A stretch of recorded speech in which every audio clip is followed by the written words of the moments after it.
I get asked a lot, if you could go back in time and study one thing on the piano more, what would it be? And without a doubt, it would have to be inversions. So I'm going to show you the 5 most important triads to know and all the inversions you need to practice them in.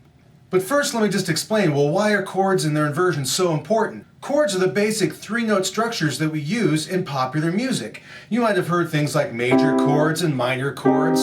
Well, this is what songwriters use when they're creating their music, and it's what improvisers need to know about when they're making up their music. So you've got to know chords as well, and the most important thing you can do with them is to be able to play them in different places up and down the keyboard, and that's called inversions. So here we go with the first one I'll show you. All of the chords I'm showing you in this lesson are 3-note triads. So the first one is the major triad. And we make it with the root and the 3rd and the 5th notes of a major scale. Now here's the important part, is playing inversions of these chords. So in the major triad, you take the bottom note and you move it up 1 octave. And there's another inversion of C major, and we call that the first inversion. This was root position because the root note is on the bottom, and now first inversion. If we take, again, the bottom note and move it up 1 octave, now we are in the second inversion, and the 5th of the chord is on the bottom. If we move up 1 more inversion, we're back at the octave of the root position of the chord. Now the second most important triad I want to show you is the minor triad. That is the root of your major scale, the minor 3rd of your major scale, and the perfect 5th. Play those 3 notes together, or we can roll them, and that's the C minor triad.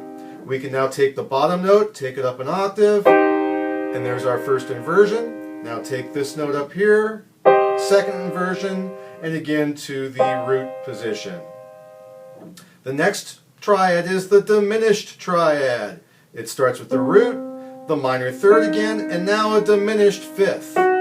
Notice how I'm keeping my thumb and my pinky on the outside of each one of these. Something for you to keep in mind when I show you the practice procedure in a moment. Now we're going to take it to the first inversion. My thumb and my pinky are still in the outside notes. Now the next inversion, and 1 more. And the next triad to learn is the augmented triad. Root, back to our major 3rd. And then the augmented 5th, we're raising it up. That's a very dissonant sounding chord, isn't it? But it's very useful to know that in jazz and some rock music. Here's the next inversion, and root position. And our 5th important triad to know is the suspended 4th triad. This one's a little different in that we have 2 notes right next to each other. We have the root, a perfect 4th, and the perfect 5th. And when we invert that one, we have now a whole step together on the bottom in our first inversion, and now the second inversion, and our root position again. Now here's your practice procedure to really put these chords under your hands. I suggest doing them hands together eventually, but for now I'll just do it with 1 hand. You're going to just play them smoothly up the inversions. Thumb and pinky on the outside notes, and then return back down. Just like that.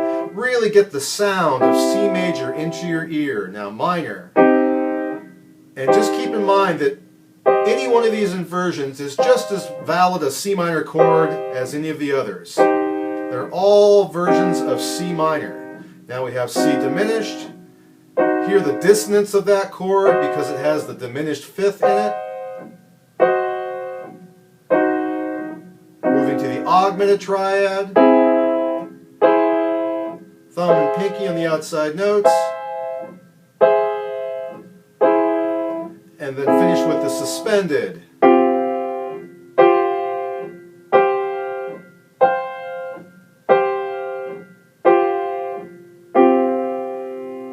Well, there you go, the 5 are the most important triads you can know and the inversions you can play them in. Now, I've got another lesson where I'll walk you through other keys of these inversions, but for now, really just practice the key of C and put the sound of the chords in your ears. And that way, when you're hearing other songs in the coming weeks and months, you'll start to notice, like, hey, I'm hearing a major triad, I'm hearing the minor triad. Your ear training will start to rise up the more you play these things. Okay, well, have a good time with that. Practice your inversions all this week and get to rocking.